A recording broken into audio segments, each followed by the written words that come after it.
نماز پڑھنے کی جگہ، جس جگہ ہم نماز پڑھ رہے ہیں اس کے لیے چند شرطوں کا ہونا ضروری ہے، جن میں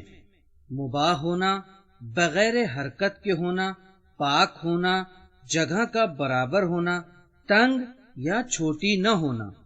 بیان شدہ شرطوں میں سے ایک شرط جگہ کا مباح ہونا ہے، لہذا ان جگہوں پر نماز باطل ہے۔ دوسروں کی ملکیت میں مالک کی اجازت کے بغیر، کرایہ دار کے گھر میں کرایہ دار کی اجازت کے بغیر، حتیٰ مالک مکان کے لیے بھی، ایسی جگہ جس میں لوگوں کا حصہ ہو، اس میں تمام شرکاء کی اجازت کے بغیر، ایسی ملکیت جس کی خریداری حرام پیسوں مثلا سود، رشوت یا ایسی رقم سے کی گئی ہو جس کا خمس یا زکوٰۃ ادا نہ کیا گیا ہو، ایسی میت کی ملکیت میں جس کے بعض ورثہ نابالغ یا پاگل ہوں، البتہ اگر ان کے ولی اور سرپرست اجازت دیں نماز پڑھی جا سکتی ہے۔ ایسی میت کی ملکیت میں جس کا خمس و زکوٰۃ ادا نہ ہو یا لوگوں کا مقروض ہو اور قرض خواہ نے اسے معاف نہ کیا ہو۔ عام جگہوں مثلا مسجد میں اگر کسی نے جگہ اپنے لیے لے لی ہے تو اس کی اجازت کے بغیر کوئی دوسرا وہاں نماز نہیں پڑھ سکتا۔ نماز پڑھنے کی جگہ کے بارے میں دوسرا نقطہ جو غور طلب ہے وہ یہ ہے کہ وہ جگہ متحرک نہ ہو، لہذا کار، بس، ٹرین، ناؤ اور ہوائی جہاز وغیرہ میں اس کی حرکت کی حالت میں نماز پڑھنا صحیح نہیں ہے، لیکن اگر وقت تنگ ہونے یا کسی دوسرے عذر کی بنا پر مجبوراً پڑھنا پڑے تو اس بات کا لحاظ ضروری ہے کہ جتنا ممکن ہو ہلنے کی صورت میں کچھ نہ پڑھیں اور سمت قبلہ بدلنے کے ساتھ ساتھ امکانی صورت میں ہم بھی قبلے کی طرف مڑتے رہیں۔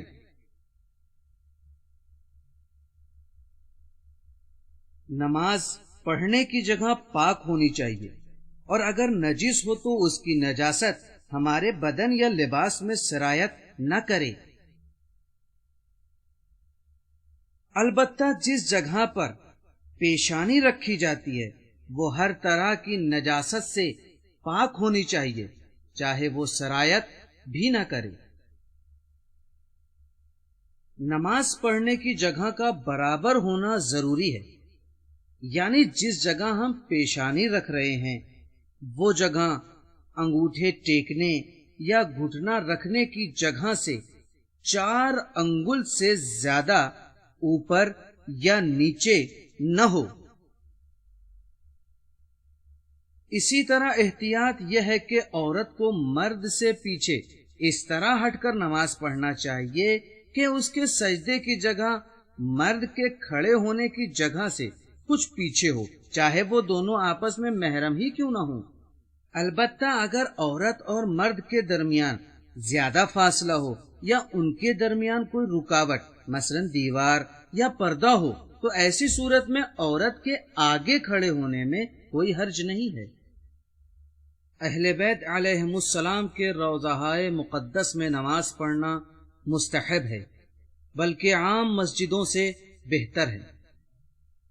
روایات میں آیا ہے کہ حرم امیر المؤمنین حضرت علی ابن ابی طالب علیہ السلام میں نماز پڑھنا 2 لاکھ نمازوں کا ثواب رکھتا ہے، لیکن جب ہم معصومین علیہم السلام کے حرم میں نماز پڑھیں تو ادب کی رعایت کریں اور ان کی قبر کے آگے نماز نہ پڑھیں۔ اسی کے ساتھ یہ جاننا بھی ضروری ہے کہ گندی جگہ، فوٹو کے سامنے، گڑیا یا کسی جاندار مجسمے کے سامنے، حمام میں یا جس جگہ شور اور ہنگامہ ہو یا ایسی بات ہو کہ جس سے دھیان بٹھتا ہو،